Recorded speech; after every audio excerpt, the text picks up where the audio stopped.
14,800 square foot, 6-story building with an accessory 36 parking lot that will contain 76 units and 2,800 square feet of commercial space. It is before us because it requires waivers of the CCD design standards. And at this point, I'm going to give the floor to the applicant to present their application to us, and we will prepare for questions and then discuss some of the things that are need to be waived with this proposal. Okay, I think I'll take it away. And I'm Link Sweetrock with BME Associates. I have a team of people here to help me on behalf of the applicant, which is Alta Vista Housing LLC. We're here for site plan, and I have Jason Simmons, the project architect, Eugenio, the developer. Looks like Charlie Oster from Edgemere and Stephanie from Edgemere as well.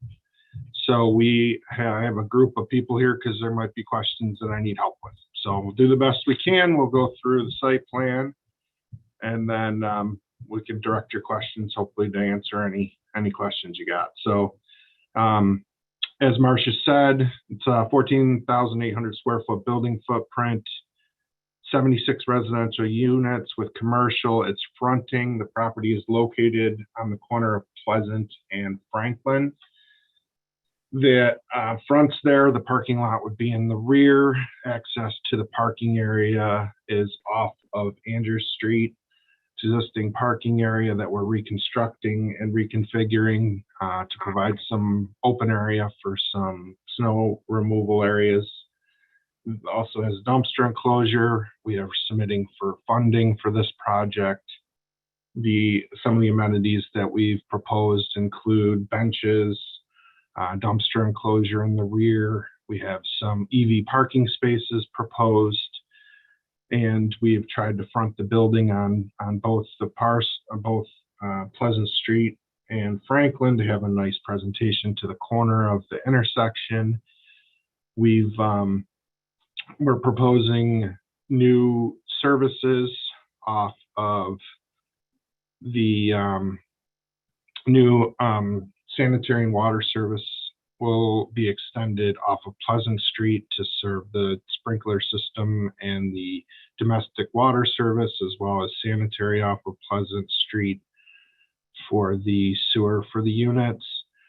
Drainage, we've coordinated with Pure Waters on connecting for a couple different areas for drainage for the site. We're proposing a underground storage facility near Andrews Street, and we'll be tying in there, as well as tying the roof downspouts along Pleasant and Franklin Street into the city's combined sewer system.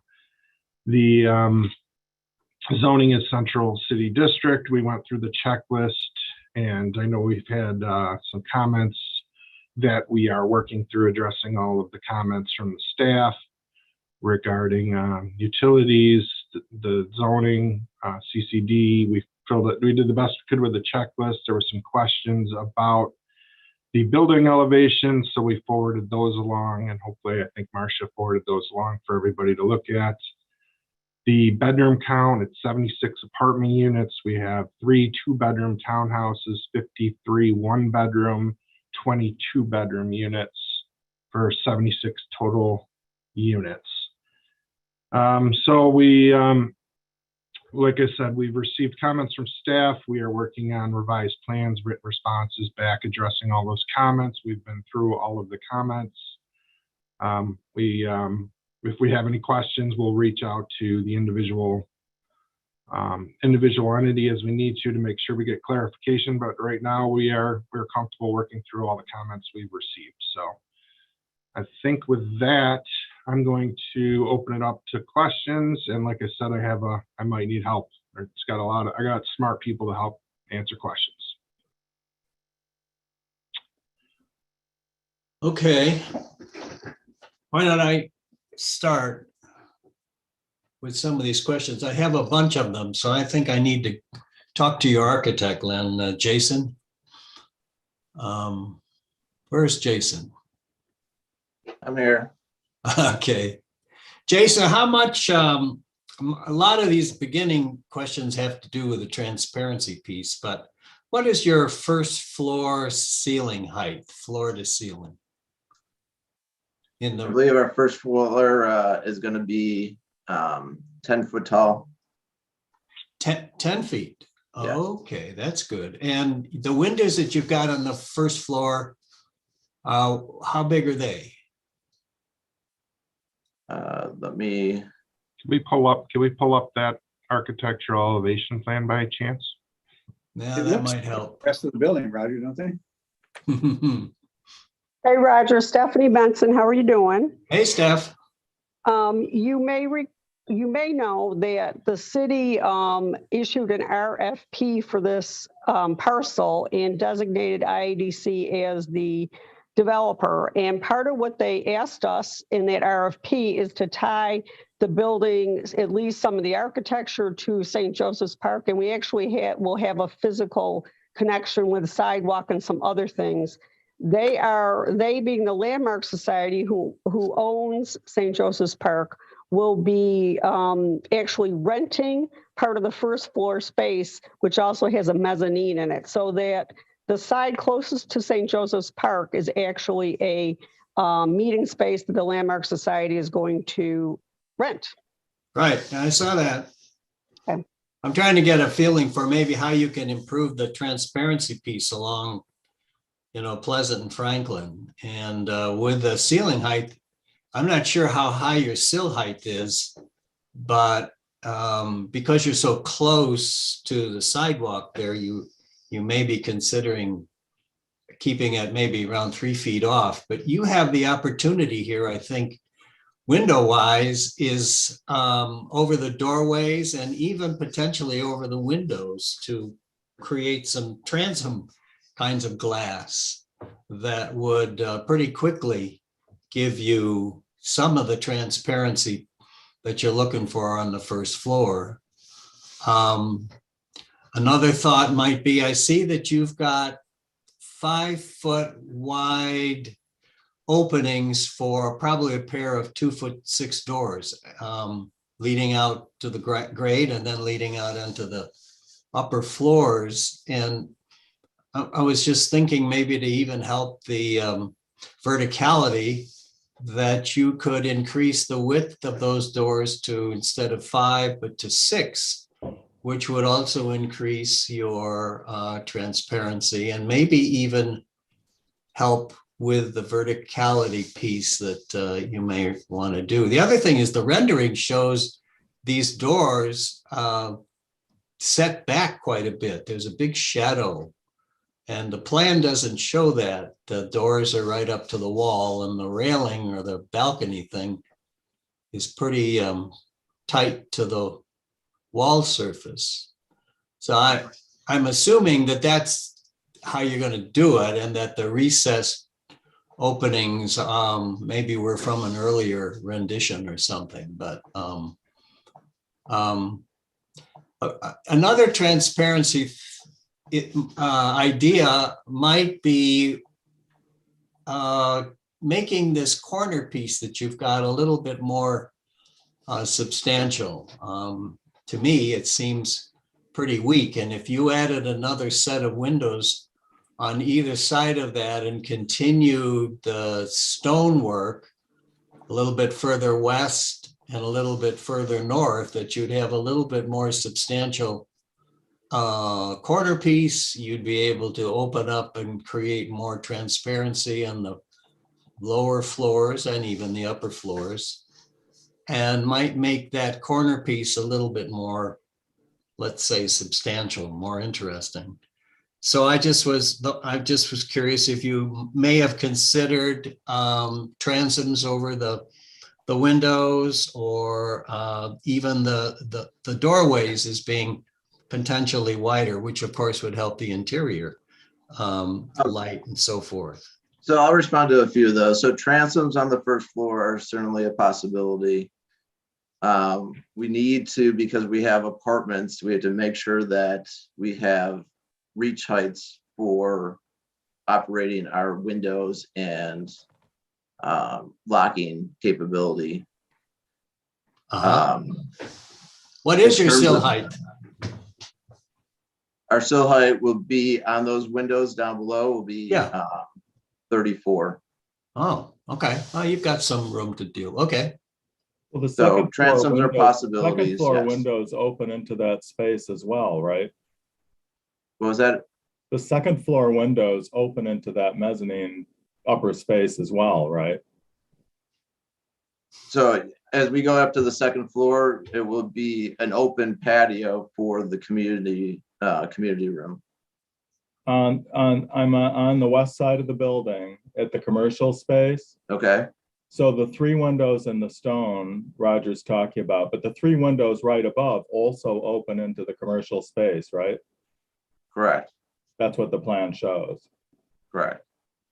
And I wonder, why is the commercial entrance crammed into the narrow side access setback? And why don't we just create more of a generous, welcoming commercial statement on Pleasant Street? The reason we have that as in the location that we do is because the Landmark Society is who we have the agreement with of that commercial space. And it is in conjunction with the activities that they are holding over at St. Joseph's Park. So they'll have the wedding ceremonies over at the church. And then we are creating a decorative walkway between the two buildings.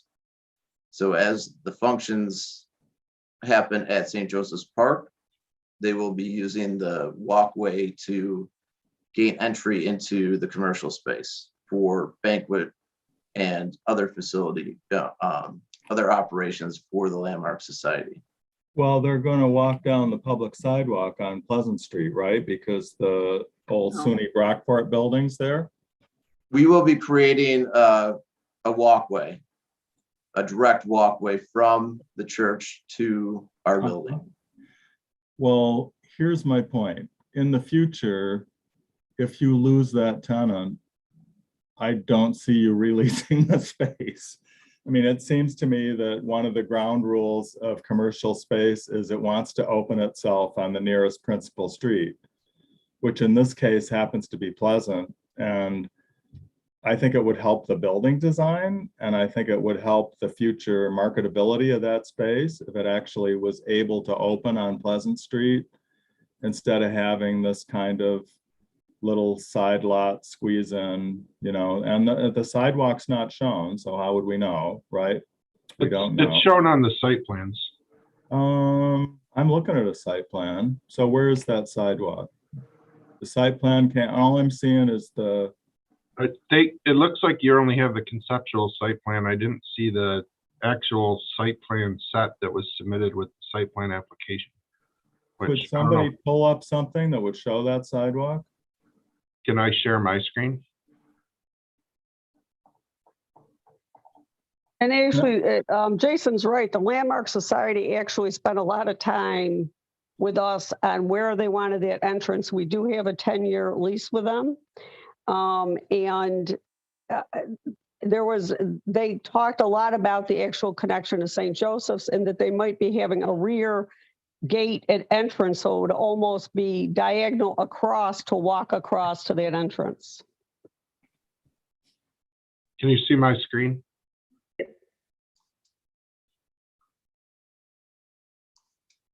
Yeah, can you pull it up a little bit so we can see more of the building and less of the graphics there? Perfect.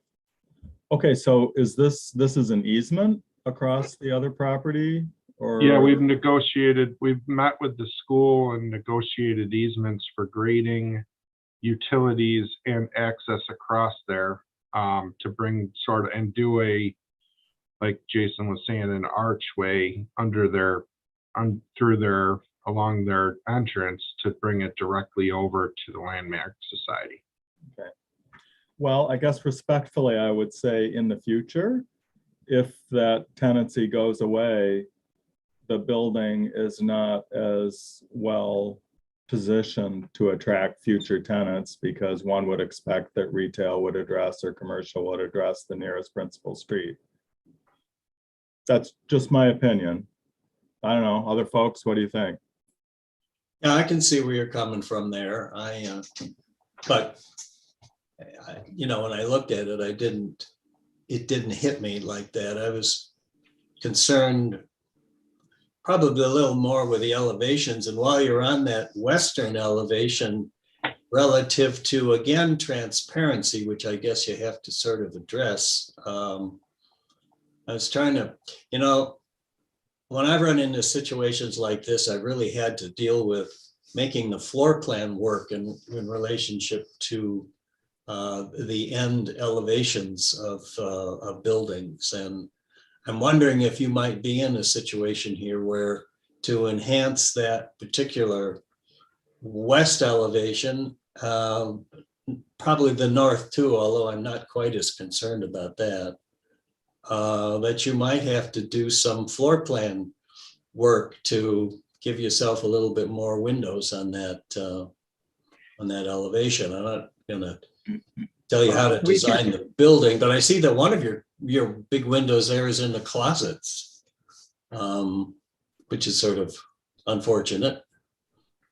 But So we can add windows yeah, to the bedroom. It just, the flexibility of your layouts in your bedroom, you're putting a bed in front of the window. It's a little bit more limiting if we put windows on the corner as well as the front for the bedrooms. I agree.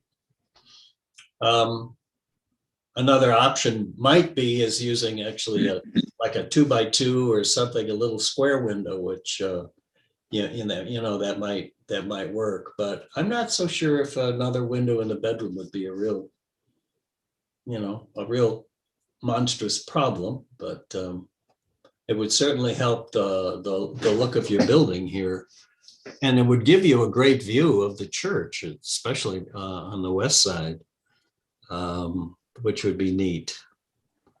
So I was just curious if you might want to look at, true adding the windows, or even working on the floor plan a little bit more so you could, gain that. One thing I really commend you for the use of the brick.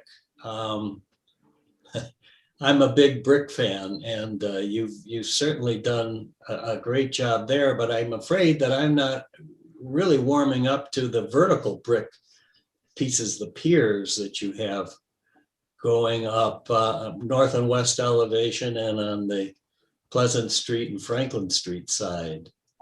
In fact, it seems as though the proportions of your brick versus siding above could be enhanced even more by adding another floor of brick, let's say, which would make your siding piece a little bit less, but it proportionally would give you a better look to Franklin and to Pleasant.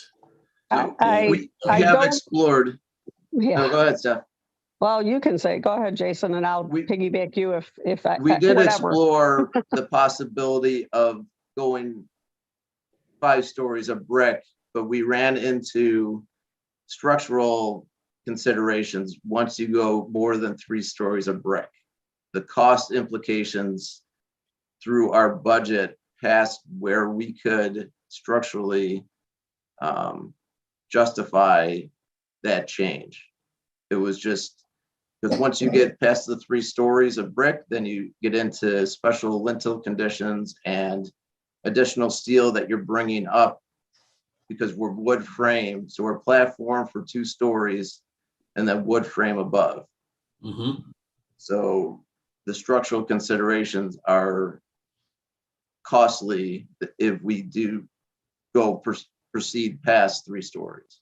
Well, and they're cost prohibitive. HCR is actually awarded us funding to build this project, and we came in at a number that was okay, but we all are aware of the construction costs right now, so we want to be able to build the thing, frankly. And I don't disagree with you, Roger. That's what we wanted, but it's cost prohibitive, certainly at this point. And I certainly think we could look at the windows again, as you suggested. I'm more curious about your vertical comment, and maybe Jason got it more than I did, but we were trying to break up the building a little bit. And maybe this isn't the best way to do it. I think to hop into this, I certainly understand financial constraints, which my whole career I've operated under, the 20 years not at RIT and the 20 years at RIT. So I understand that.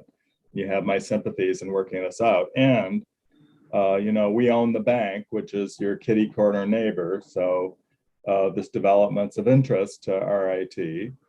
I think it's wonderful to cap this intersection with a building that really strongly makes the corner. So there's a whole lot that's good here and terrific, and I'm applauding quietly so I don't interrupt people's hearing. However, I don't think there's any question that the building would be stronger if there was a one-story base, as you've shown it in stone, and 5 stories of something else, which is the same. And, you know, to break, my committee members know I sometimes harp on this, but we're in an era of using lots of different materials on relatively small buildings to make them interesting. I don't think it does. I think it makes them complicated and not necessarily elegant and attractive, to be honest. So, you know, I got out a little marker pen and scribbled on the rendering. And I think if it was, as I said, the 1 story of one material and 5 stories of something else, it would be stronger. You know, to Roger's point at the corner, yes, you could change the proportions of that. I know that the easterly side of that feature is a little broader than the southerly side as it is. But I even colored in the white sections up above with brick color. I just think it would make it stronger. So I'm not sure what you do with financial constraints, but I guess it's our job to advise what we think is the best, and that's what we're doing. Hey, Marcia, can you remind us what the transparency requirement is?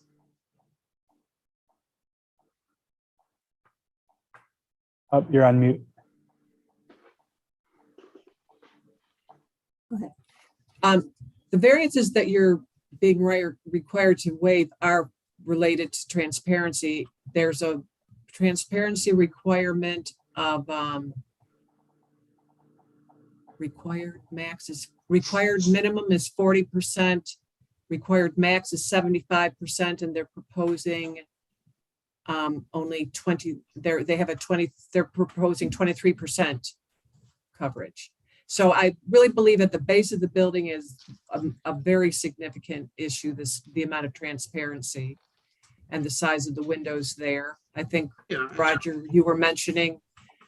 I guess I understand at one point, but you know, a lot of projects that within a city, you tend to have commercial space on your first floor, whereas this is a different scenario where we are apartments on your first floor. Even our community room ends up being on the second floor because of configuration of the space to maximize our space for apartments. Obviously, we've looked at maximizing the space to make this a viable project for Eugenio and, you know, for the marketability of the site. Well, I don't have a problem with the apartments necessarily on the first floor. I understand what you're saying as far as, you know, much more glazing typically, but I think that if you did work with transom glass over the windows and over the doorways, you'd really help that situation a lot. I also think that if you dealt with the corner a little bit better, it would be much stronger, and it would again add to your transparency numbers. Also, I'm just curious, over the doorways, did you ever consider putting some sort of, not necessarily an awning, but little marquees or something to add a little more interest on that ground floor?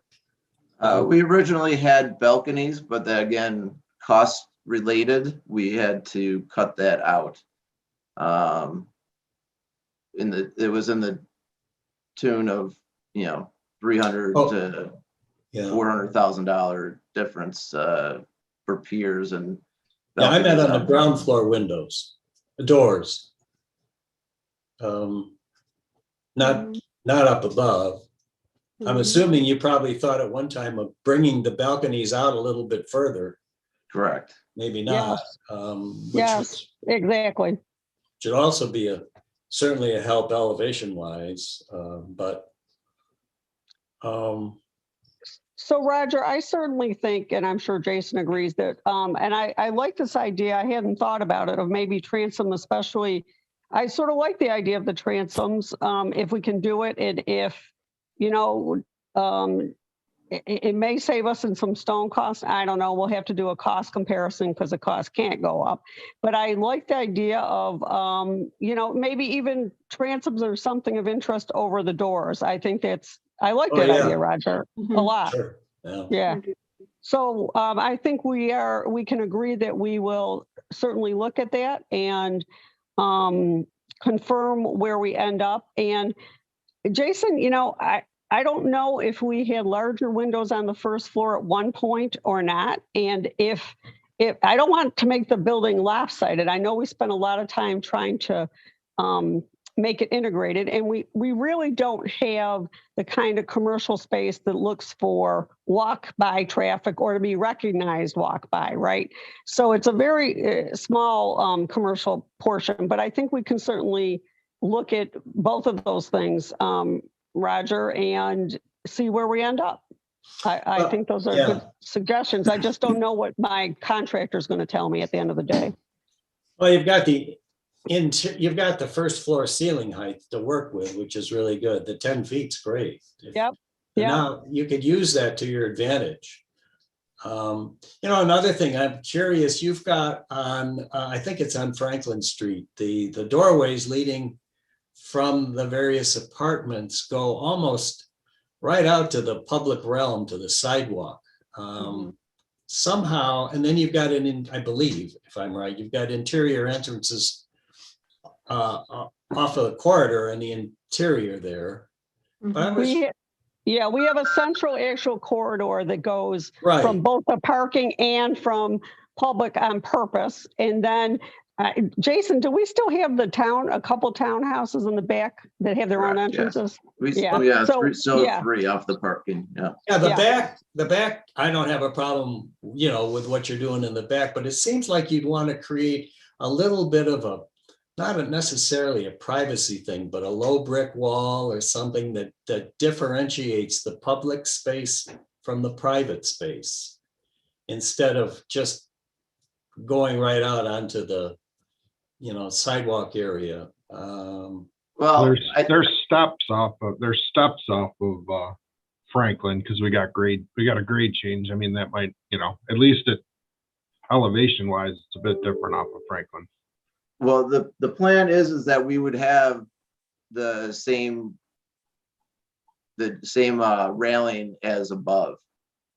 It wouldn't be so that those tenants could walk out from their apartment into the public way. I Oh, don't understand the access from what you provided, at least what I found provided in our mailing. How do you get to those townhouse units? How do the sidewalks work? I see They're on the doors, but I don't- backside. Huh? They're on the backside off the parking. Yeah. But I So the don't see the sidewalks- sidewalk. The sidewalk, you mean those doors lead to grass? I mean, I'm puzzled. Look at the north end of the building, I'm seeing doors into units. Yes, those are the townhouses. And those don't have sidewalks that go to those doors? Yes, they do. Where are they on the plan? Right there. Right here. But the northeast corner of the building, don't you have doors to the outside? What are those? Those Are are those not, We just have balconies? 3. There's only 3 townhouses. Are those French balcony doors then that open there? Yes. Okay, all right, got it. and they should have the railings in front of them. That's the Okay. thing confusing to Yes. me. The elevations are incorrect. They do not show the railing. I've been sitting here trying to figure out why in the world anybody would have a double door to the outside, which doesn't go anywhere, and then a single door to the inside. So now you've explained it. They are the same as the upper floors. Right, that helps. Correct. Yeah, that does make sense.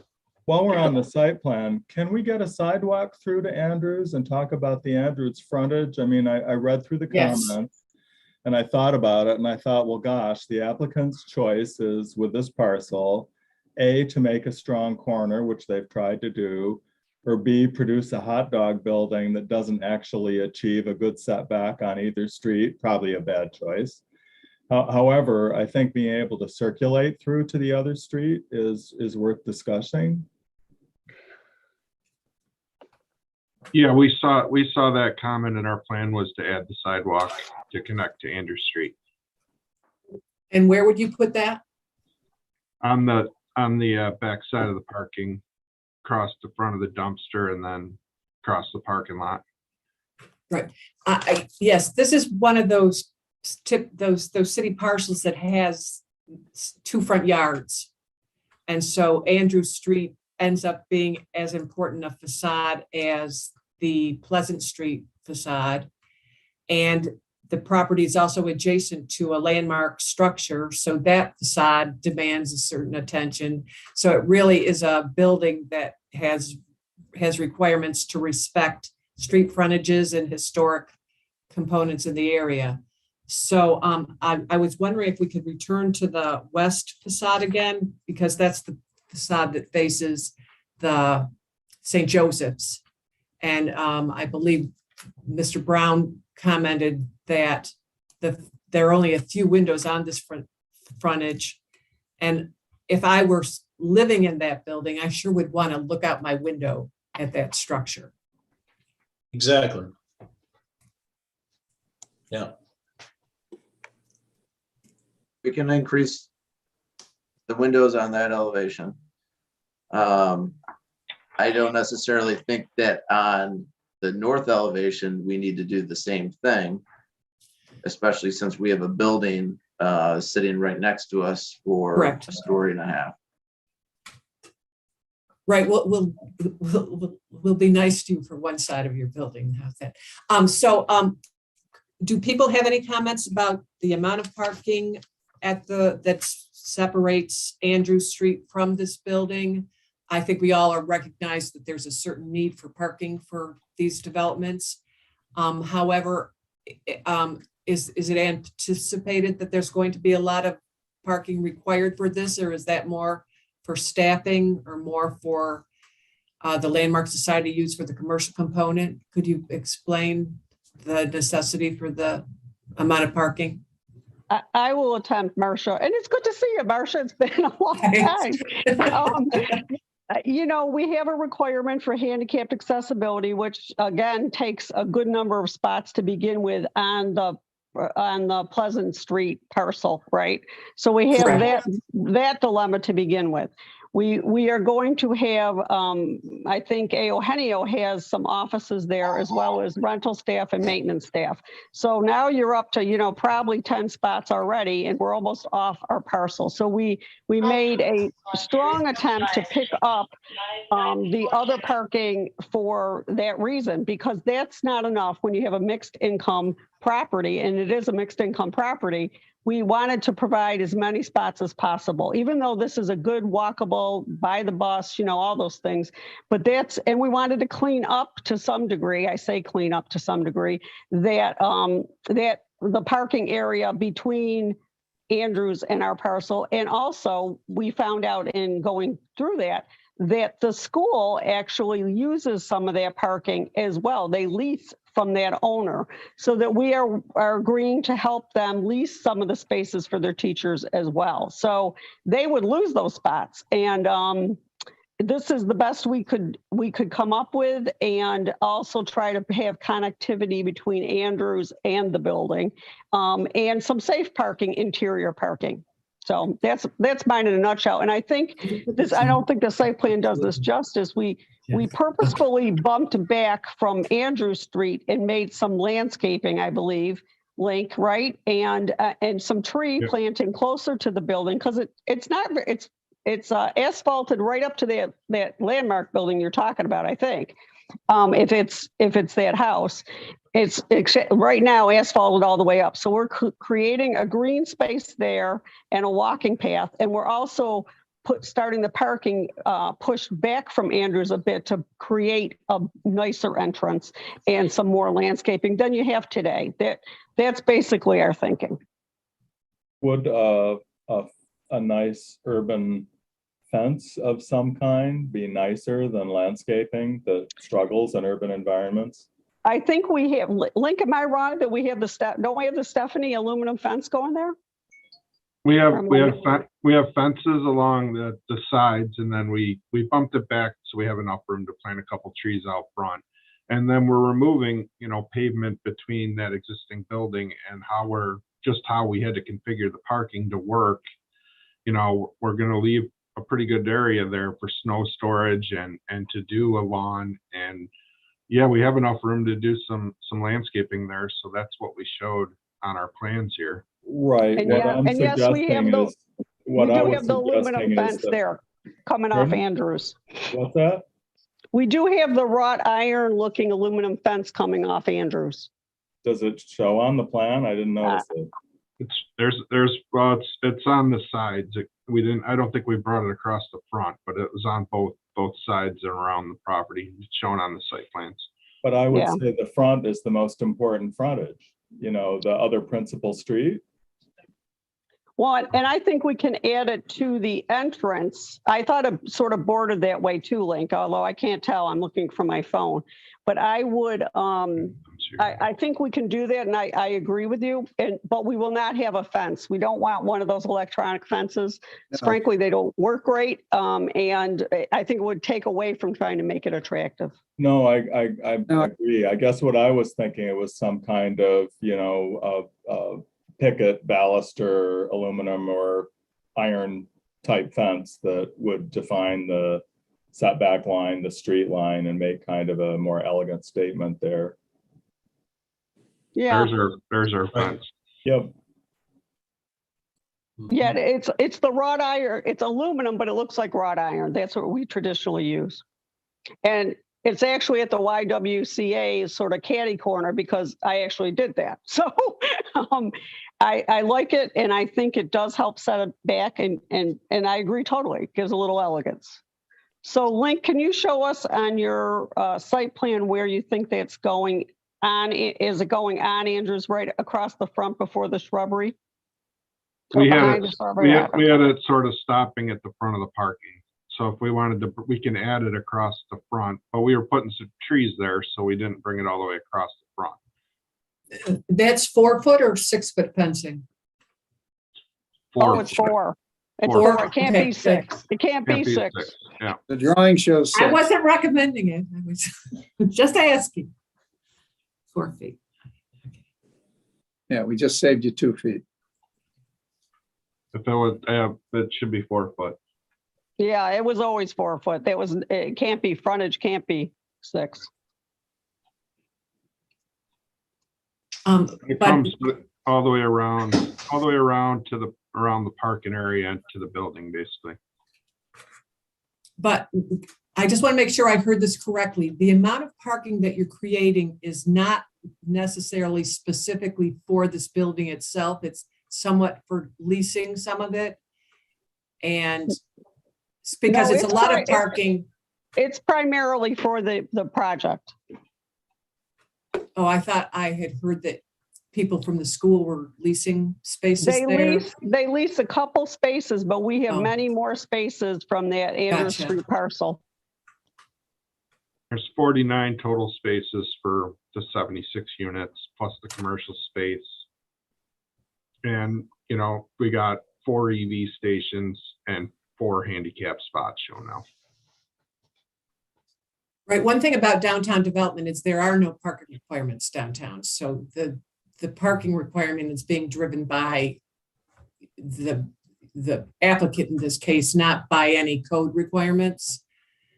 So because of the sensitivity of the site, it is something that we are looking at, and the amount of paving that is on that site. So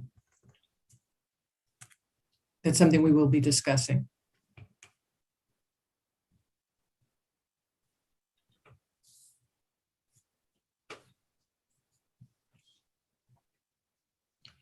Does anyone have any more questions for the applicant at this point?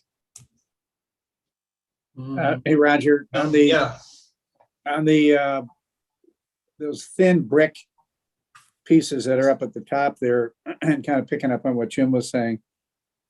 If we want to, as they were saying, they want to break up the volume and, from a fenestration standpoint, it would seem to me that we would could change the color on the hardy plank. Why do I want to create these vertical pipes of brick? They're kind of a pain in the neck, frankly, to build. And from a constructability standpoint, I would rather let's clarify the material, locations and just differentiate with a slightly different color of the same material up there. could be. Yeah, I just think that those piers are,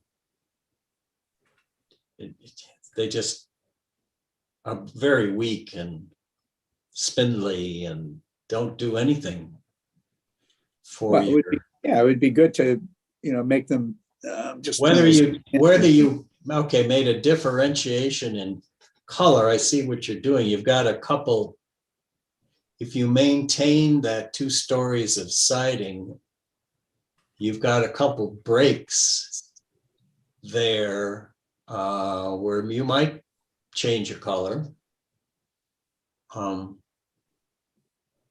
I think You we'd could. be happy to agree to remove the brick from the top 2 stories and look at some other alternatives as well as colors, or maybe not. Maybe it remains the same color as you said, Roger. I'm not Yeah. sure. Yeah. Well, okay.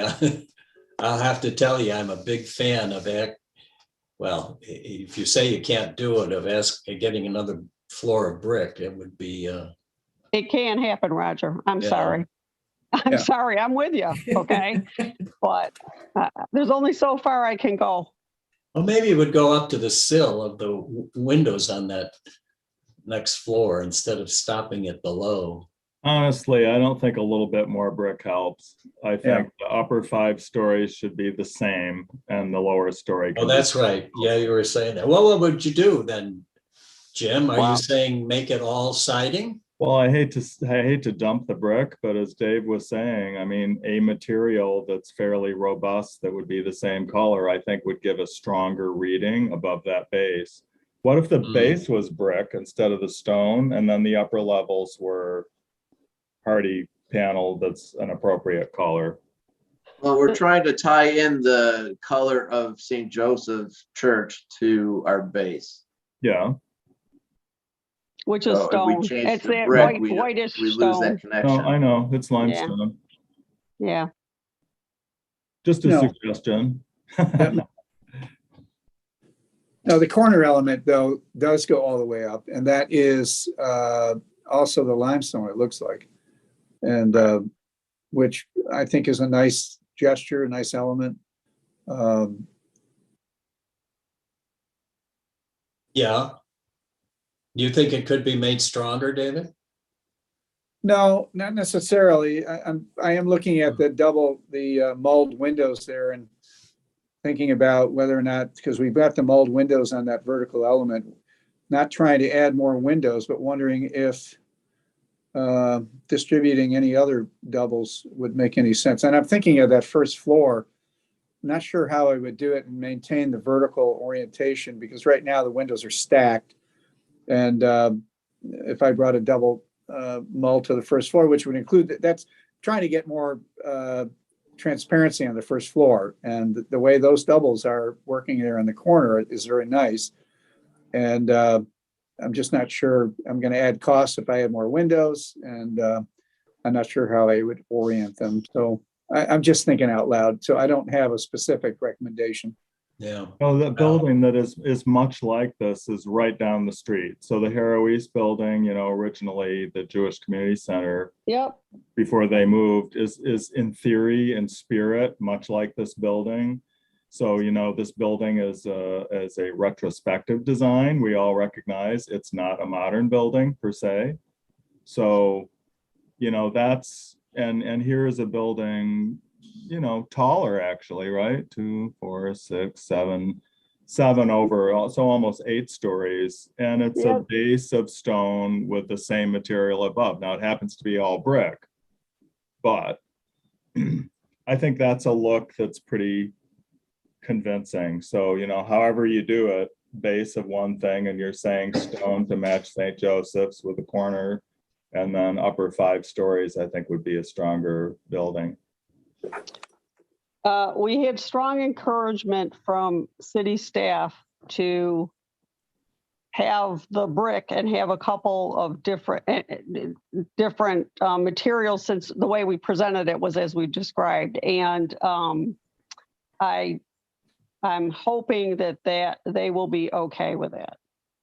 But maybe we do it in the color you just talked about. I think they might do. Can I ask a crazy question that I might kick myself for? Is there a reason other than cost? And I'm not sure stone versus windows, but could we put 3 windows together? Would that help?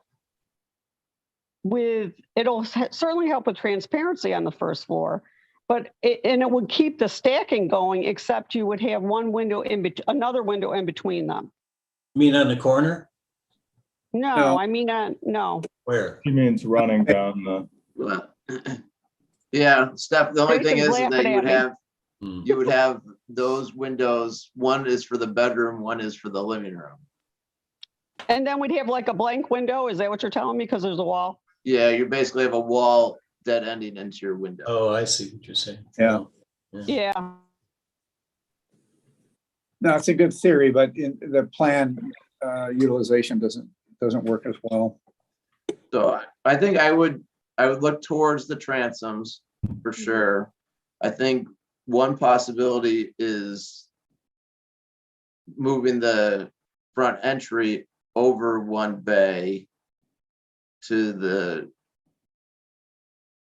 enhance the corner a little bit, because we have a natural recess shadow line there that I could extend the corner piece to enhance that, I can look into the possibilities of them providing another double mold window in that element there. Right. Mhm. Sure. And then if it's a color differentiation and the facade where the Juliet balcony doors are, so from the pier to pier where I have the brick currently, if that is all then a color differentiation and brings it up, I kind of want to establish that little bit of a variation of facade. So we're not a continuous, I kind of want to break it up a little bit so it's continuous, not continuous there. Mr. Simmons, what if, and maybe you looked at this, what if instead of the skinny piers, which you have found out a way to support at least full height in those locations, but what if the skinny piers weren't there, and if the brick went all the way up at the balcony statements, and if you needed to, you dropped some of the brick in between? So, Well, so one thing that I was can you looking at reduce just the for the size of the piers, image a little bit so we can see the whole elevation, please? Okay, just bear with me a second. So let me explain. The whole elevation is not showing on my screen. Is it showing on other people's screens? I have the front. Yes. I got 2 elevations and I have 2 elevations. Yeah, I'm not seeing the whole elevation on mine, sorry. I south wondered- and east. Okay, I'm in full view. Let's hold on. Sorry, I think I got it. Just move it to the right a little bit for me, would you? Just a little bit. Perfect. Okay, just leave it there. All right, so if this, Sorry.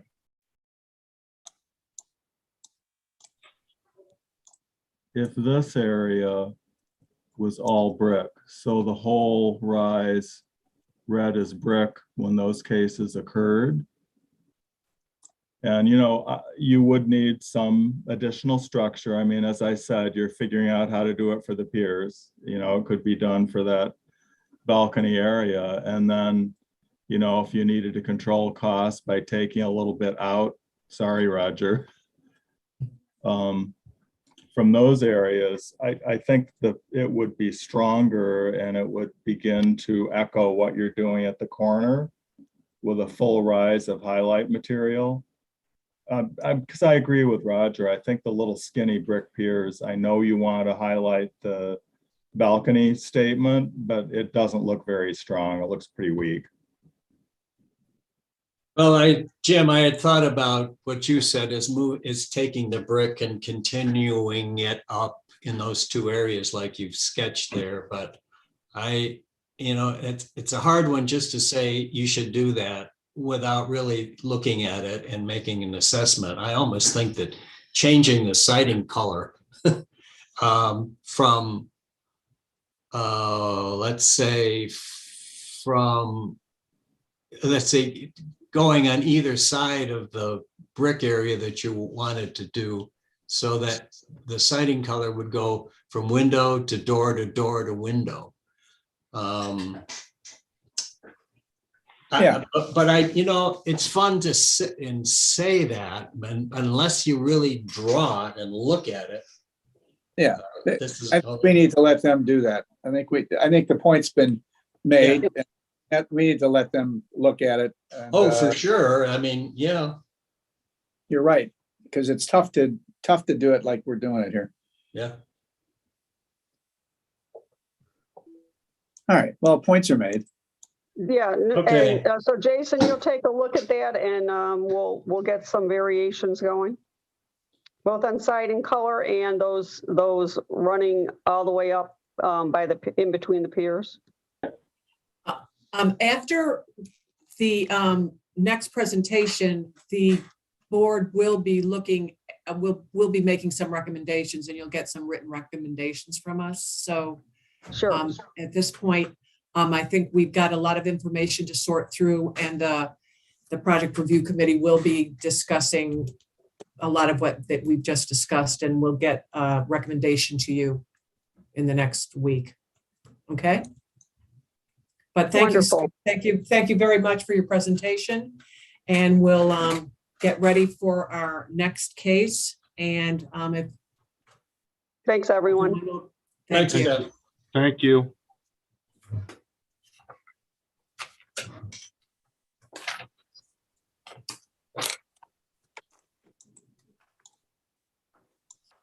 All right, next case.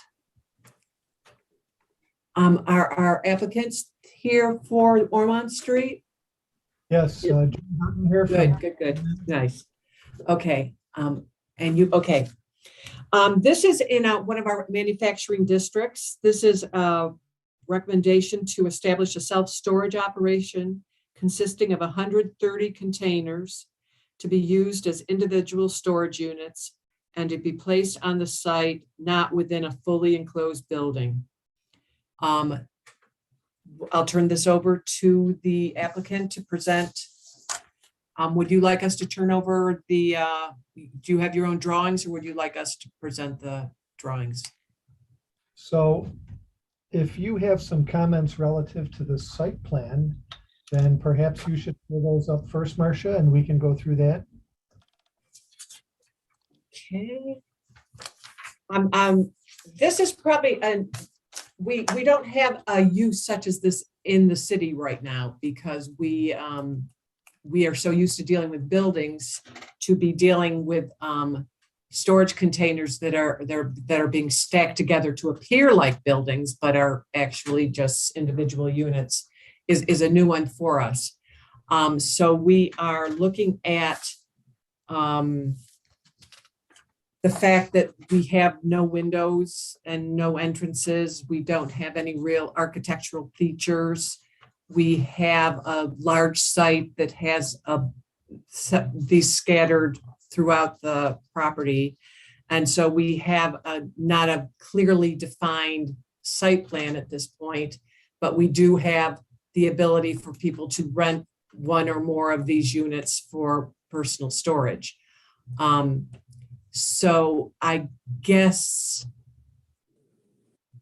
the fact that is missing so much that we're used to in development, it's kind of up to you to convince us that this is going to be a contributing semi-industrial use in the area, in one of our historic industrial districts that has a diversity of buildings and a lot of vacant land. So this is a use of vacant land without a huge investment in surfacing or the details. So why don't we go from there? Well, I'd say that was a pretty fair assessment of the project. The project is somewhat unique within the city of Rochester, and certainly the local law in the city does not appear to have anticipated this kind of a use or these kinds of structures. But this is a very common use all over North America. These kinds of pre-manufactured structural steel boxes that are used for people to act as self-storage units. And with the exception of a small percentage that will be handicap accessible, they're slightly elevated, so they pose no real problems for water intrusion from sheet drainage, and they don't really interrupt the sheet drainage flow of existing pavement, which is what we're dealing with here. So we very much appreciate the three provisions of the local law that were cited here. And so I guess the way that we're looking at this, we're kind of considering the 8 5x8 conjoined storage structures that collectively face Ormond Street on the west end of the project as being that portion that you're probably looking for some kind of architectural element. So may I share my screen? Mm-hmm. Okay.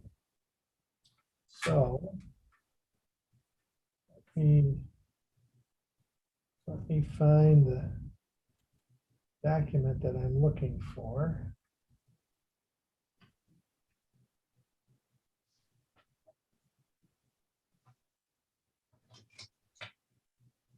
I have a question while we're kind of waiting. Is that building next door historic? The brick Yeah, manifest. the building is not historic, but that The one on Central Avenue or the one on Oregon Street? I'm looking at the one on Ormond Street. It's right on the corner here. It's right next to the site. Yes, it is historic. yeah, we understand that it adjoins an historic district. So at any rate, can everyone see my screen? No, we cannot. No, All right, let's try this again.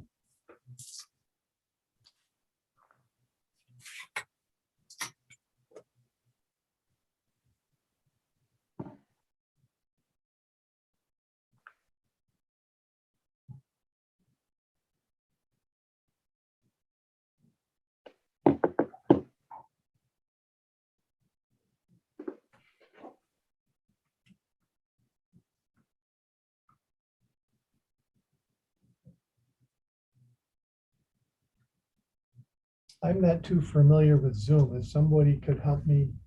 Did you hit share screen? Well, I did. Whoop, there you go. They're there. They're there.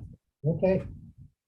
So at any rate, you have this. You have these three provisions that are similar with respect to the city's regulations for having the street front face of buildings to have some architectural elements that have at least two of a host of different features. One being shadow lines, one being color, one being pilasters.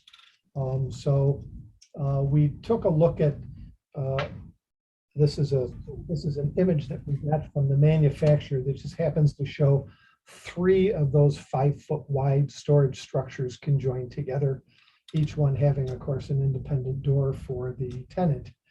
And one of the ideas that we came up with is that we would fasten pilasters on the outside of the conjoined structures that would be 4 inches deep, and then a lintel, if you will, that projects out 8 inches from the face of the structures at the top, that creates another shadow line, and that those features would be painted a complementary color to the color of the units. What material would that be? The lintels and the All of pilasters? that would be Metal? painted galvanized steel.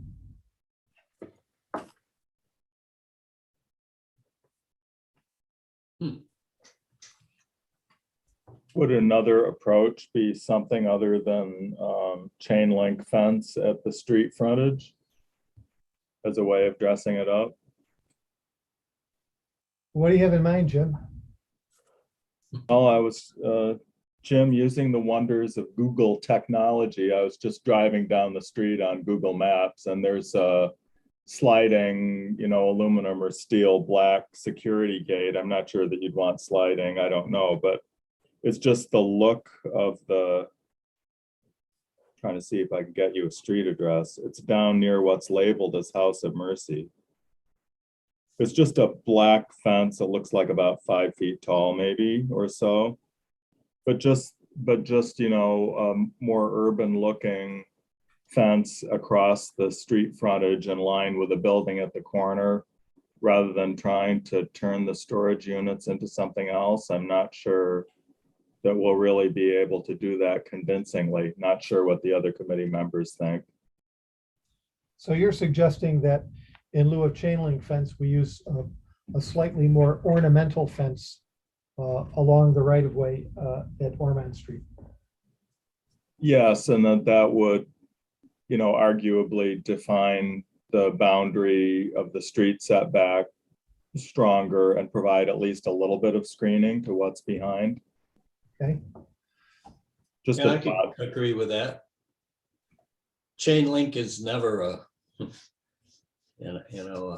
great kind of fencing. If you can do something a little more substantial, that would be good. You don't have any photographs of, existing situations like this. You say that they are all over the country. They are. Yeah. Okay.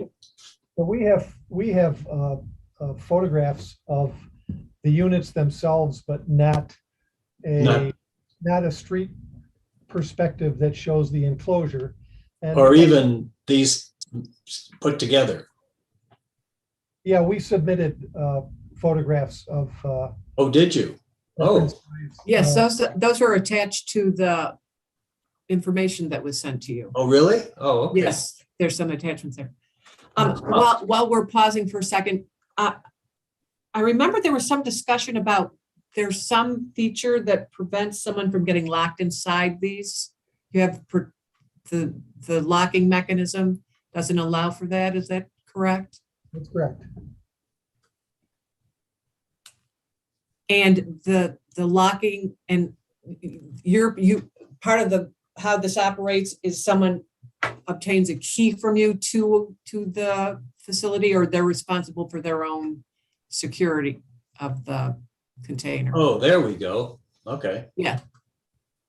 Each person would be responsible for their own security of the container, so they would bring their own lock. They would be the only one to have a key for Gotcha. for their own protection of their items. And this is a 24/7 operation. It doesn't have to be 24/7. A lot of times it will restrict the evening hours, till maybe 9 or 10 p.m. And then we can cut off access to the gate. In answer to Jim's earlier question, we are proposing to get rid of that sliding gate, and we're going to have a gate that works more like a drawbridge. So it's going to open upward. It's like a black. It looks nicer than the chain link fence. So that's what we'll be using for access to the area. John, may I quickly show one image by sharing? Yeah, I stopped sharing, so someone else is sharing right now. So here's a fence over at the Salvation Army, and it has piers and it has a sliding gate, but I mean, just the black elements, you know, so something that's more architectural in quality rather than chain link would give some screening effect. Yeah, I think we're absolutely on board with that idea. I think one of our concerns is protection of our customers' property. So whatever we want to do, we want it to be a deterrent for somebody to not just try to hop over it and break into a unit. So I don't know if 5 feet would be enough. I don't know how, you know, barbed wire doesn't look good, but it is a big deterrent. So yeah, I mean, find something maybe both. a little higher wouldn't affect the, you know, I'm probably not easily hopping over a 6-foot fence like that, but then I'm not 20 years old either. Yeah. No, I can attest to that, Jim, you're not. Thank you, Dave. Yeah, Today is yet another birthday too. I mean, to the point made about hopping over, and the picture that was up there a couple minutes ago, my immediate reaction was the opportunity as an artistic palette. These things must be subject to graffiti. They have to be. And so you're not going to dissuade individuals who would like to use it as a canvas. Have you seen that around the country, that these things end up being opportunities? And then what are we going to see through our fence that Jim's showing us? I'd say they're no more subject to graffiti than our building is. I mean, we have these types of container units in different states, and I haven't seen them been tagged with graffiti. But when I bought this building about a year ago, that's next door there was graffiti already on the building. So all we can do really is cover it up as soon as possible. And in this case, we can try to make our fence such that it's not easy for somebody to get in. There's probably easier targets than to have somebody try to hop over a big fence, and more visible targets too that would be adjacent to streets. So, John, I I wondered think- if you could address what you're proposing to do to the site itself. You're going to not, you're not doing asphalt paving. You're going to be doing gravel, correct? it's already paved with asphalt. We would be leaving the existing asphalt there. Got you there. Okay. And so you're putting these then on asphalt. You're putting no foundation of your own. You're just placing these on what exists there now. Correct. Yeah. And as Jim mentioned, they sit several inches above the ground. So they have, a little kind of frame on the side, but the water just flows right underneath them. Right. Gotcha. Does the project, I guess on that same note, does the project include any work on the existing building? We've already spent over $100,000 tuck pointing that existing building. We've done a little bit of work on the inside to the elevator. We also painted the window frames on the Ormond Street side. So we have done work, and we will continue to do work on the outside of the building. We added new signs for the building as well. Do you mind, Kate, can you bring up a Google Street View of the existing site? Yeah, Jim, do you still have that view up that I think you had it up a moment ago? Or do you want me to pull it up? Jim Yarrington? Well, yeah, I'm on Street View on Google Earth, but Of Ormond Street or over at Salvation Army? Ormond Ormond Street. Ormond Street. Why don't you start with 242 Ormond, and then we can.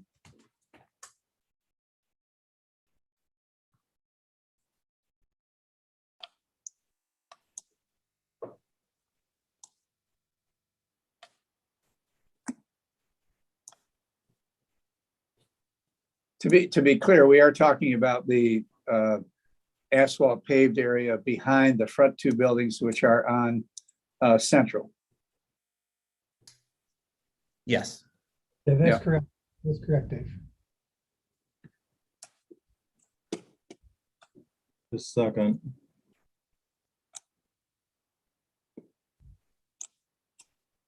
Yeah,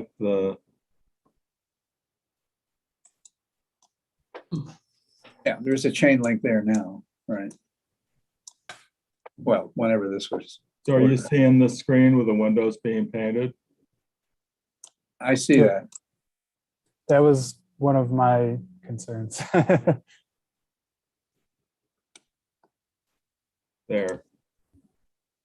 So is that storage? That building is existing self-storage? Yeah, the top 4 floors are storage, and then the bottom floor is there's a caterer in about a quarter of that floor, and then there's a nightclub in about 2/3 of that floor. The nightclub has been unoperational for about, well, since COVID happened, and I think may never reopen. So And then, so the new storage containers are a continuation of that self-storage operation? yeah, we have an office in that building.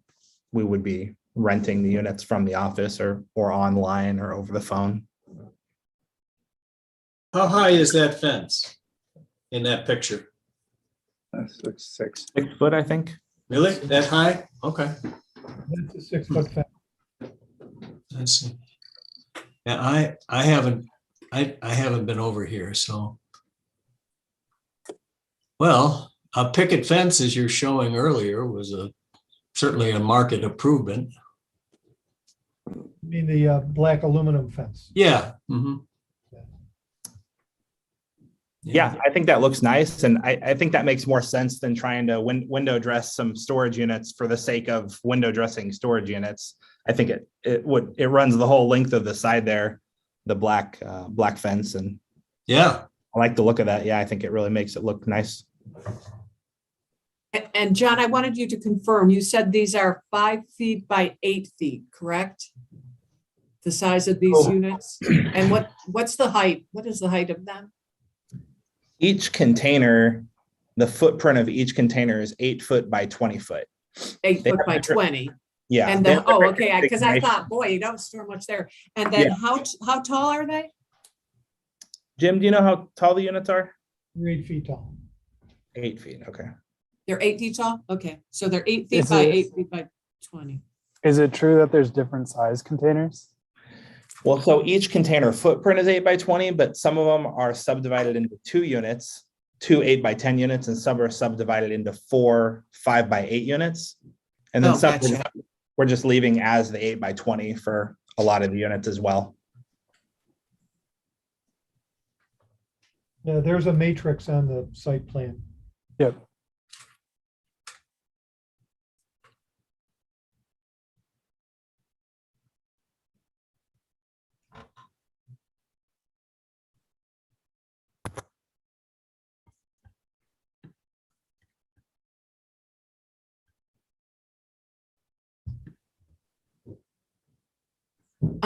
Does anyone have any other questions for the applicant? Well, I guess I'll just throw this out there, John. I know you've done a lot of work on the existing building. Just kind of thinking out loud, obviously the storage containers don't meet the design requirements for a building because they're really not. They don't have windows or anything like that. But do you think there would be any consideration of more or less a compromise in saying that some of the windows on the existing building could be restored to windows because there aren't going to be any additional windows on the new storage containers? I think we could work out something like that. I believe that's come up on previous meetings that I've been on over the last year here. One of the difficulties is each one of those windows or openings that you see is in somebody's storage unit, and most of the storage units are rented. And so they're difficult to access. You basically have to make the tenant move their stuff out in order to get access to it.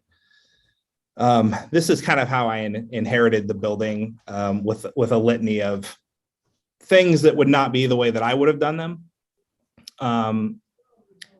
We're trying to use our budget in the best way that we can. So like I mentioned, I had the entire building tuck pointed around it. Did some painting. I think this picture doesn't reflect some of the painting we've done. It looks like maybe they were actually doing the painting. You can see the thing on the street there. I think they were painting when this picture was taken. So it looks a little bit better now. But yeah, we had agreed to kind of maybe like phase in repairing or replacing some of the windows over time, starting with like a row that's facing Central Avenue, which I think has the most traffic of the two streets there. And then I think Jim also had another idea, which might be helpful. Originally, I wanted to cover all the windows in a really tasteful way, but we were told because it's a historic district, you can't cover them. But Jim, did you want to maybe share the idea that you were talking with me about yesterday that would? Yeah.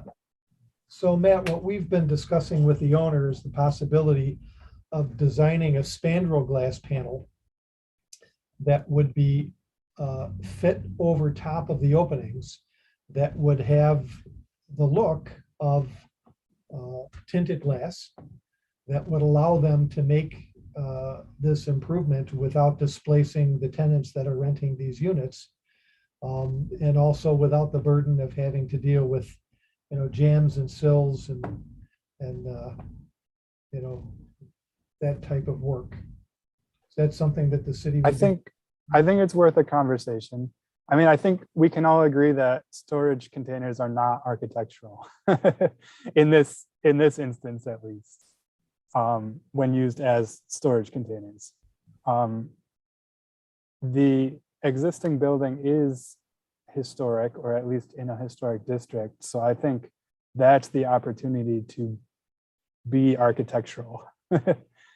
So maybe some improvements to that building could really put together a phased schedule for installing spandrel glass, and and maybe in some instances actual window replacement is better suited. We haven't really taken a hard look at that, but he's certainly willing to put together a construction schedule that shows the phasing of those improvements over a period of time, a reasonable period of time acceptable to the city. Okay. I know this is the kind of design review side of things, but I do know that there was other conversations regarding building code compliance for the containers. I just wanted to note that. There's not really any other comment I have at the moment, but we just want to make sure that we continue with that conversation as well. Well, of course we would, but I just like to remind this committee that we're not looking for a building permit. We're looking for site plan approval, and obviously an application for a permit would be presented to the city once we have site plan approval. Yeah, no, it was more in a way to help the process, because if something gets site plan approval as proposed, but then has building code issues and has to be changed, it'll have to go back through the site plan process. And you don't want to do that. I don't think anybody wants to do that if it can be avoided. So we just want to have that conversation up front.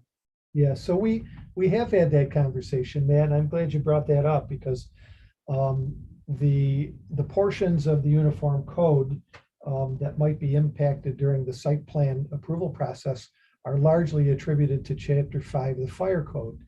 And at one point, the applicant was petitioning the State Board of Review for relief from the exterior fire separation distance requirements in the code.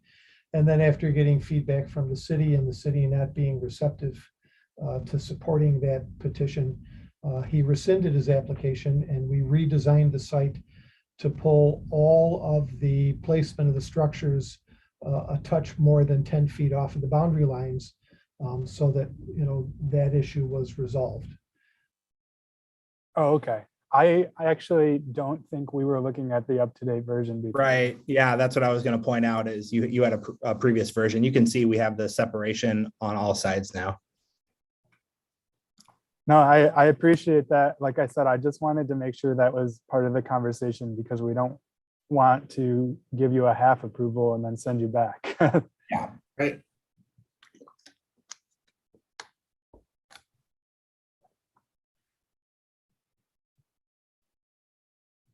So Matt, is the site plan in front of us something that could be reviewed by your code division to establish whether they're building code issues, or is more detail required still? Yeah, no, we could coordinate that. I think Okay. this is a different version than what we had when we started the meeting. Okay. So we want to make sure we're looking at the most up-to-date version.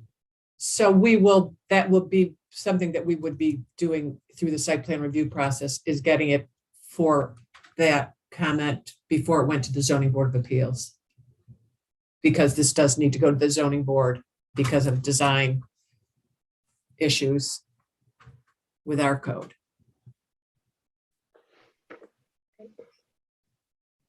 So any further comment, or should we close this part of the hearing and go? It's not even a hearing, it's a discussion, it's a meeting. So the project review committee can further discuss both of our applications then. So thank you very much for coming, John. Appreciate it. Thank you. Okay, so let's go back to the Franklin Street application. Or do you, since this is fresh in your minds, did you want to continue with the Ormond discussion, which your choice? I wish there was a clearer picture, and you said that you sent it off to everybody of what those storage units look like exactly. I don't have I mean, if they're the metal ones with the ribbed walls. Just go in. I think we have a We'll picture, go Roger. through the, yeah. If you open up the thing she sent, it had all these attachments Yeah, to it. it was in your 215 email, send 1126 as attachment. Oh, is that the right one? Nope, that might be the wrong one. Scratch that. It was from Anna on the Right. 9th, 546. Yes, the PRC referral 246. Yeah. Okay, that's just the staff report.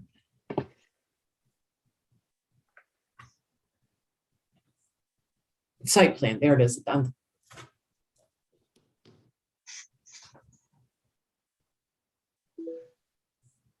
This is the same. But they're not additional pages to it.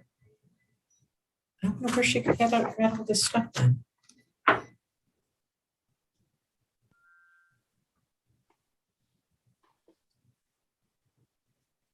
Because when I printed out It's under the PRC referral for Ormond Street. Right. If you scroll down through, it's green light comes up. The pictures of the containers are further in the.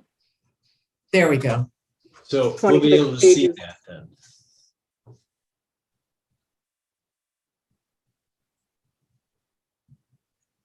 Come on, technology. Yeah, just slide down on the side. Okay, so that is in fact, oh, yeah, okay. They're pretty crisp and clean. Now, You're right. Yeah, oh, okay, what do you mean now? well, I just mean, They're Well, you're all- gonna leave them outside. I agree, they're You're probably like going that to, forever. there's going to be graffiti issues, there's going to be Okay. vandalism issues. I see. Well, they're better than I thought, anyway. I mean, you're gonna have those issues with anything, but Agreed. yeah. I guess I liken it to the Quonset huts. Remember those things that went up after World War II, and they were going to just be a temporary thing? Oh, And sure. we're still finding them all over. They're everywhere. I believe this is our version of the Quonset hut. Yeah. That in 20 years, people are going to come to us and say, what were you thinking? You thought these Yeah. were going to go away? Harsha, I wanted to say I have to excuse myself at 5:45, so I'm with Oh. you for another number of minutes. So our, yes, so your recommendations for to the site plan committee for these are Marcia, what? what is this one going to the zoning board for? Because it's going to need design, it's not going to meet citywide design requirements. Is it a permitted use? Well, it's storage is, the use is permitted. It's really, it's an area variance, so it's design related. And it's also, precedent setting. So there is no real design to this at all.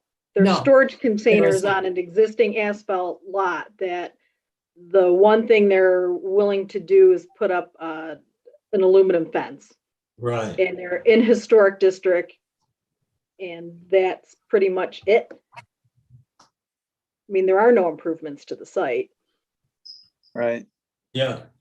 And Well- it's 130 units. So it's a rather dense concentration of them as well.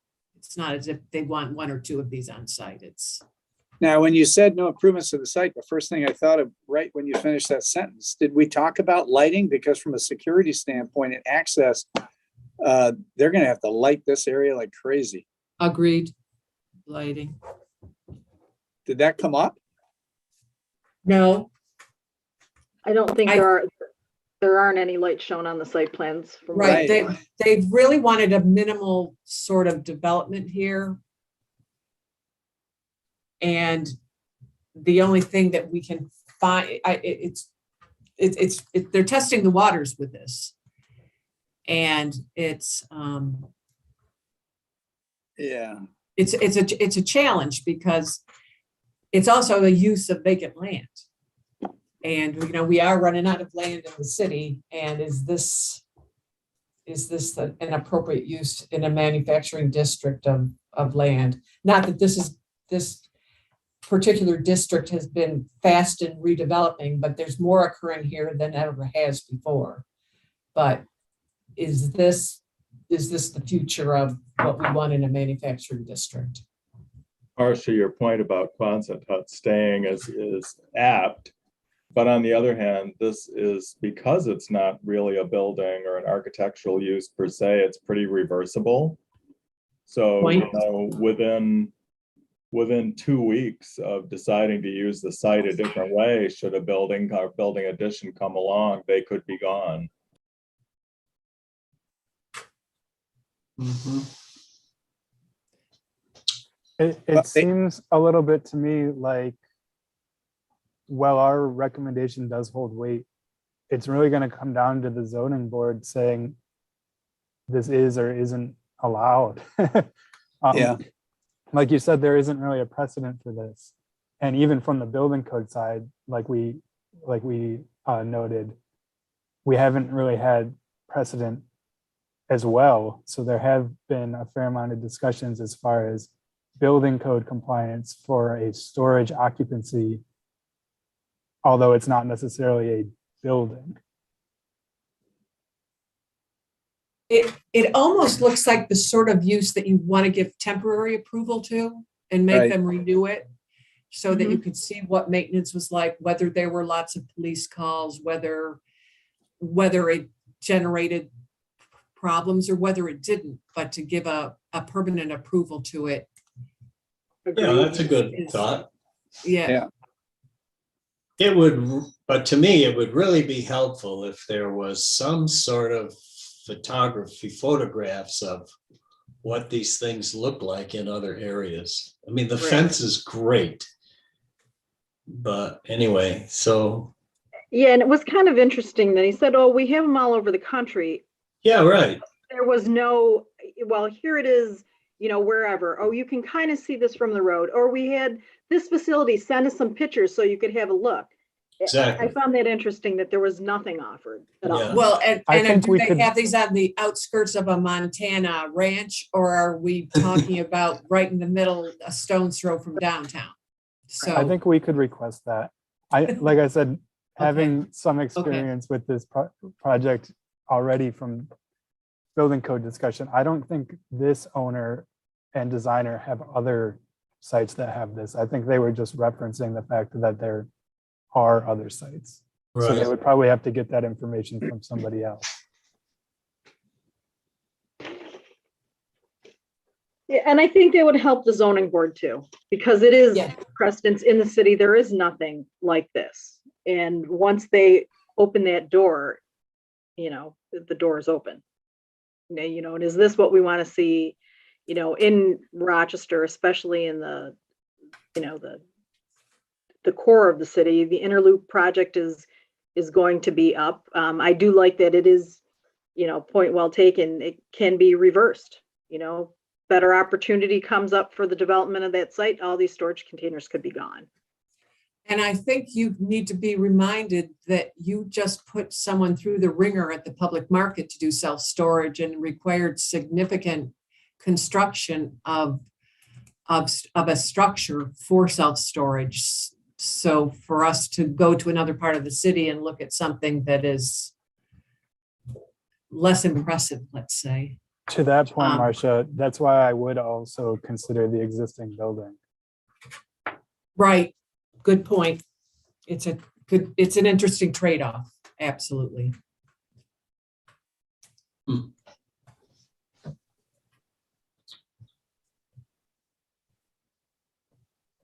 I did find a really nice YouTube video of them.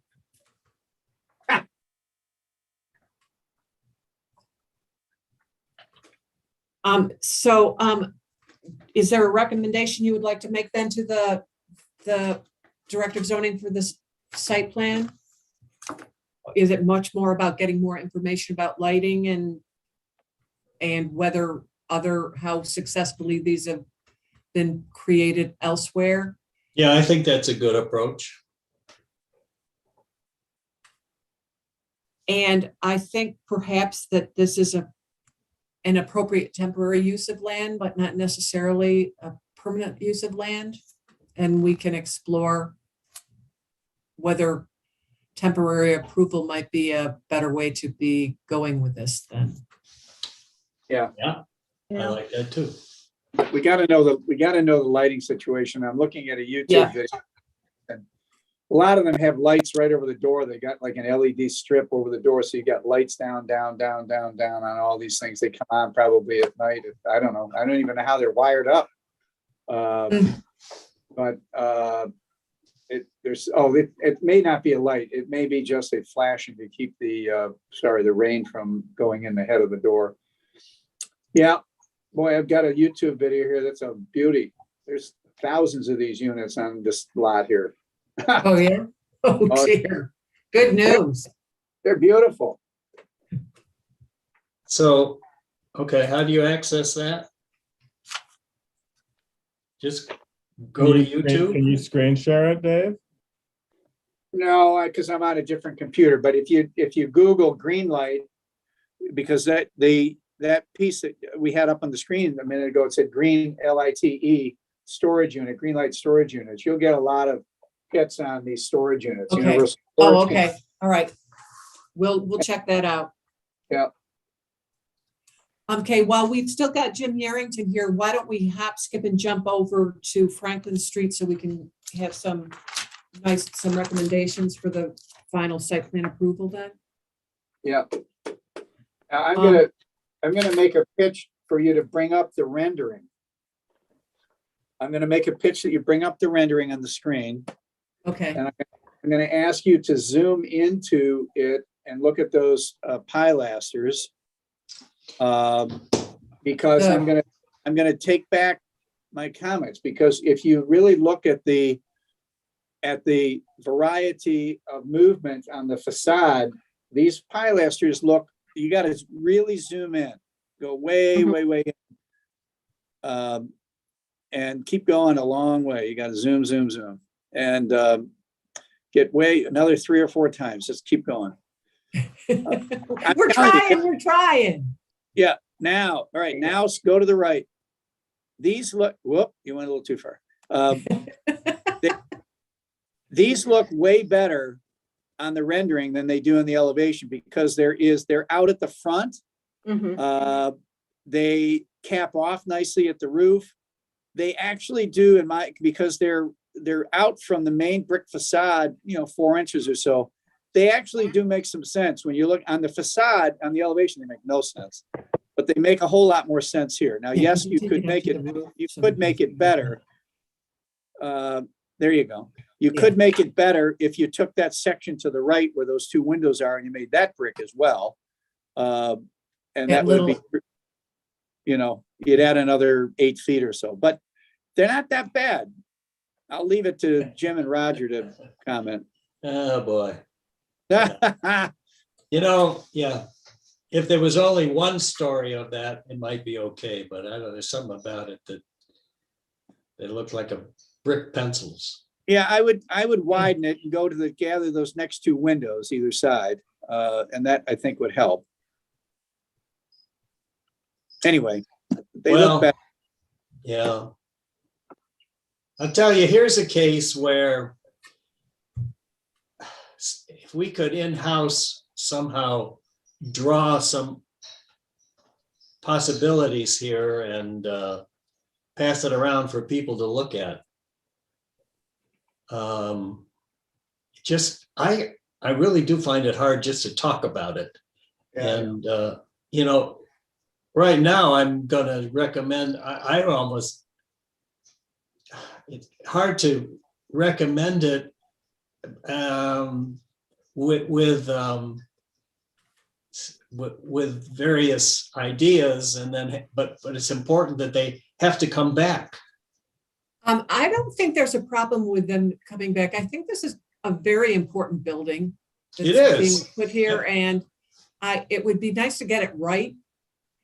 So think- that if they try several of the options that you recommended and other ones that you want, I don't think them coming back, because it would be a meeting in mid-March, would be the end of the world for a building that's going to be here for the rest of the century. So. Yeah, well, Marcia, that's true.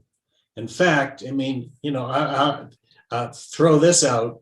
I mean, I would be happy to do some sketching of this and let people look at this and make comments, because that's the kind of approach you'd want to take.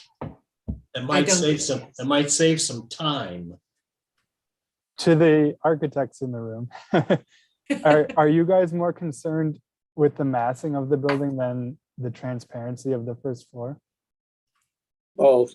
Oh, the transparency on the first floor. I mean, there are numerous issues that this has, but then Because personally, I feel like they're significantly short of the transparency requirement.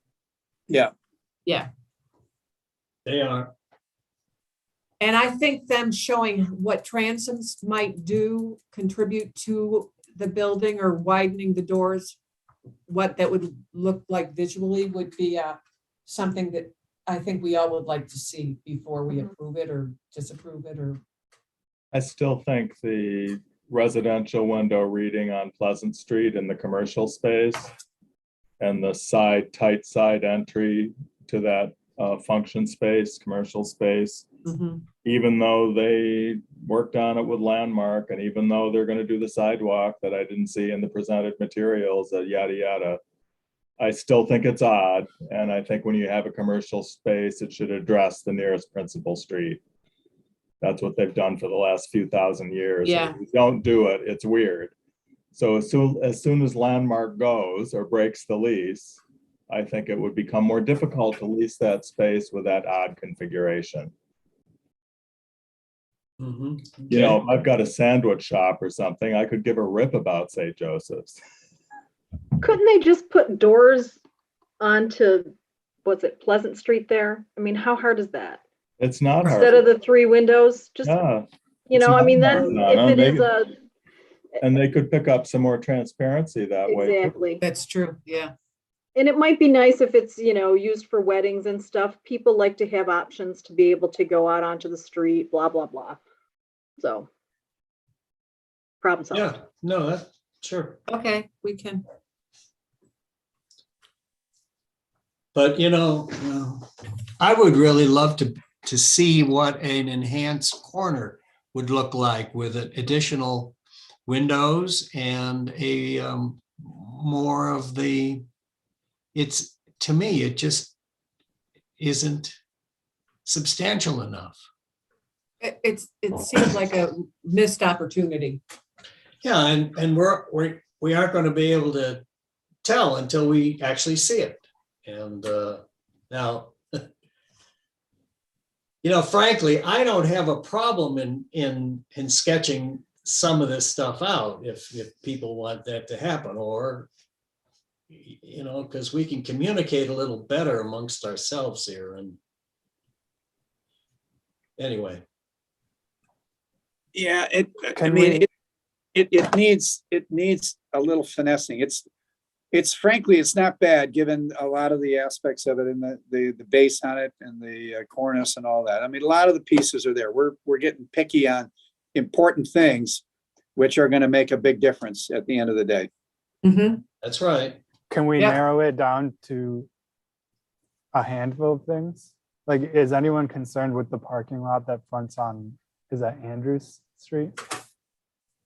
Well, if there was some sort of a, I don't know, solid or more a fencing like the brick piers with the, that might be a little better. I mean, certainly I'm all for having the trees there. Something like I- Salvation Army fence. I always wondered why they do have the space to provide some outdoor space for tenants there, some place to be sitting or being outside in the sun for a little bit. And it's just, because I live downtown and I don't necessarily need to see a parking space for everybody that sets foot downtown or lives downtown. That they're parking garages and they're parking lots that people can rent spaces in. And the people are, they're going to have 76 units there. Aren't they deserving of some kind of amenity? Although there is a park right across the street on Andrews Street, but just wondering, it's a lot of land downtown that's going to parking. That's all I'm saying. Marcia, let me bring up one thing. You and I and David's heard this before in past PRC meetings. The kind of documents that they submit is often sorely lacking. And the one thing that I don't see that you would think they would want to put forth is an elevation of the building and the church. So that I you know. get an idea of Right. what Yeah. we're dealing with. And Yeah. it's crazy. And a site plan that shows a little bit more of what's going on around. And, it wouldn't be that difficult to do and important for us to see it anyway. So somehow if you can throw that into, Roseanne and Right. maybe, Well, I mean, if they are proposing an easement on the site to get people to the community space, it begs the question of what the relationship to the site is. So we'll see what we can do. Is that something we can recommend? We can say, we recommend that they provide additional information regarding X, Y, and Z. Yeah. Sure. Yeah, I would think absolutely. so. But that's an aside kind of thing. And certainly focusing on the building here is, but I have no idea what the massing of this building is in relationship to the church. Hardly any idea. Okay. That's So what do you definitely a big What do you request. think if I drew a couple elevations? We know you're chomping at the bit. Roger. Well, just trying to make an informed decision. I don't think the project would suffer from some of Roger Brown's doodles, Do we Because- have to, Marcia, do we have to make a recommendation, like coming out of this? I think the recommendation is that you want them to come back and this is the additional information that you want provided. And I'm assuming that's first floor windows. Yes, It's those, what are those? Are those called pillar that in the transoms? And The treatment of the piers, Yes, color changes, potentially. color changes. I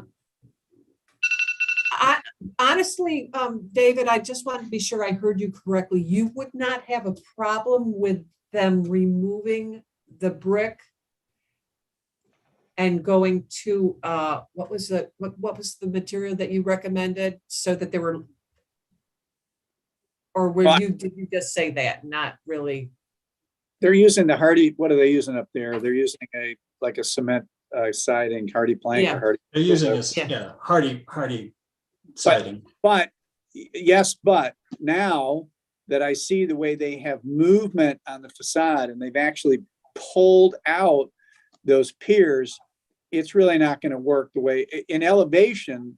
I was thinking it was fairly flat, but now that I see the way there's actually some movement on these bays, the bays pop Right. out, it's really not going to work. I mean, frankly, you could Okay. take the whole, I'll take you that could out. take the whole bay up. You could take the whole bay up as brick, but then, you know, they were saying no more brick, no more brick. So then we go the other way. But I think the way they've got the brick pulled out as a pier, it's going to be difficult to mess with that because it echoes all the way down, right down to grade. Mhm. That's why I came back to looking at this more closely. I'm thinking, it's not as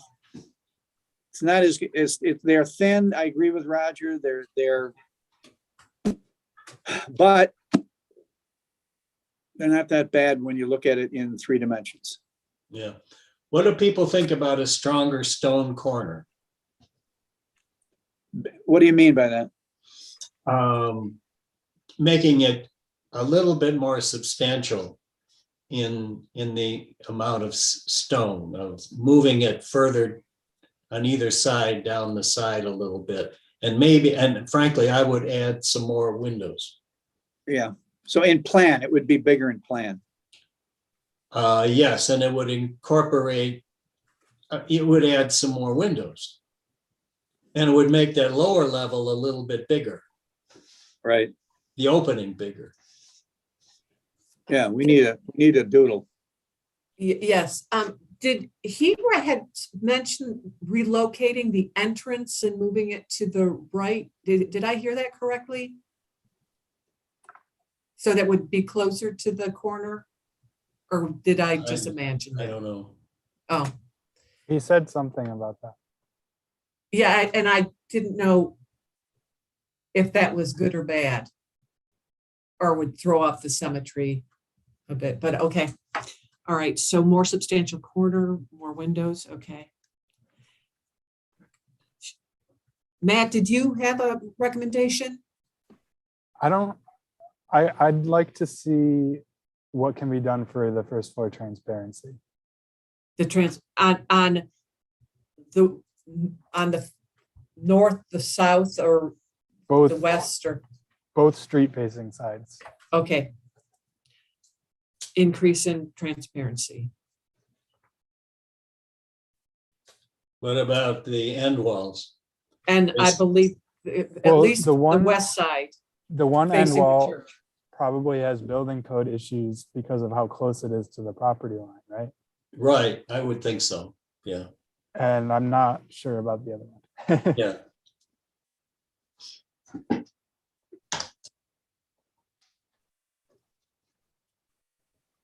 Okay, and then the final recommendation is that they return in March with things for you to look at again.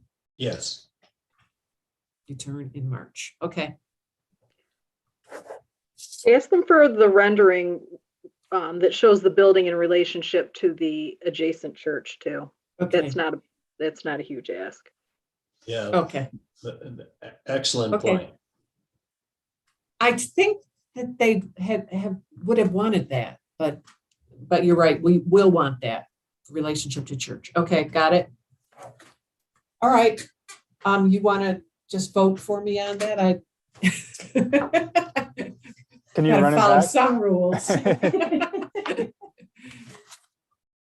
So basically, we're gonna vote on That you've got 8 denied recommendations. and they have to that- resubmit, or And they will return with this information for the 8th meeting, and we'll want it a week before so that we can send it to you. And then if Roger has anything that he wants to, Yeah, well, he comes up, you're gonna sleep on it and you'll wake up and say, I know what they should do. right. Okay. We're gonna vote to hold the application? Yeah. So. No, you're not gonna, you don't have to vote because you're just holding on it. Okay. Okay. Sounds good. All right, I can handle this. Cool. So does anyone have anything else to say? It was fun meeting, but Anna's got you next month. But just want to At risk- forewarn you, probably at next risk of month. keeping us longer, Marcia, did we come to a resolution on the Ormond Street one? Like, On what is the- our, on the first one? Or the Oh, second one and then the actually, first one? okay. Yeah, what are your recommendations on Ormond? Do you like it? Oh, no, this was, I had Yeah, you wrote some things down. that you wanted information on lighting. You like, what you do like about it is reversible, that this is, that it could easily be disassembled, that you would want photographs of that we should be requesting photographs of where similar developments exists. And we believe that you believe that a trade-off of improving the brick building in trade for doing this sort of storage use would be something that you might Mitigation. consider. Yeah. So are Be a we, mitigating factor. are we Yeah, thinking that there you go. we'd like them to come back with something? Kind of the same thing? Or is it a recommendation? Because this that- has to go to the zoning board, I think if they were to provide that information, finally, the zoning board making this, they make the final decision. This isn't something the director of zoning decides on, so. So With you that would be- additional, excuse We me? would be making the recommendation that this would be a temporary use. that Did it's we get more that far? suitable as a temporary than it Okay. is a permanent use. I think we're providing our comment because the zoning board is actually making the decision. Correct. Right. Marcia, But- don't you have to, for both of these projects, either deny, approve with conditions, or approve? All right, That would be if it was totally a site plan decision, but because it's a zoning board decision, we can recommend to the zoning board what our concerns are, but they're the final decision maker in it. Whereas the Andrew Street property is a site plan decision that the manager of zoning makes. And makes, Right. So this is only an advisory board. We can only Correct. make recommendations. No, I Don't understand, guess- right, right. yeah. No, right. I see what you're saying, Roger. So the Ormond Street one is different than usual Yes, because it was brought to us just for basically our input. But Oh, okay. we didn't formally vote on the other one. I don't know if it matters or not. Vote to hold. Well, I think, because you're holding on it, so we don't need a vote. Okay, so we're basically voting that it's denied pending additional information. yes, in a way, I think you're right. Yeah, The Ormond Street, you're voting to deny it based Mm-hmm. on not having enough information, or No, the residential one. Plan- she's asking, what are we doing for Ormond, right? for Ormond Street is, right now, you're in a holding pattern for, Well, For I think Franklin maybe Street. now maybe I'm confused now. My understanding is that the Ormond Street, we're not going to vote because we're just providing our comments Okay. that'll be then sent to the zoning board as part of their decision. Ah, I right. could be wrong. That's how I'm understanding. No, that's, yeah. And then the residential one, Franklin Andrews Street, whatever we're calling it, I think that's a normal PRC where correct. we would vote on, like you said, Roger, either approved with conditions, approved, or I guess Sure. it sounds like what we're saying is, for lack of a better term, denied pending the additional information. Right. For Franklin Street? Yes. No, you're just holding it because you have inadequate information to make a recommendation. So we're not gonna do a vote. We're gonna say we're gonna wait to vote? Yeah, because we're gonna bring them back in March. Okay, Then you'll vote. Okay. fair enough. Okay. Cool. All right, are we good? Yeah. Thank you very much. Thank you. Yep, thanks, guys. Oh, I meant to mention, sorry, Whoop. probably there could be some heavy duty cases next time. We've got a few problems in the office that we want your comments on. So bring some snacks. Yeah, have a hearty lunch. Thank you. Okay. Okay, bye-bye.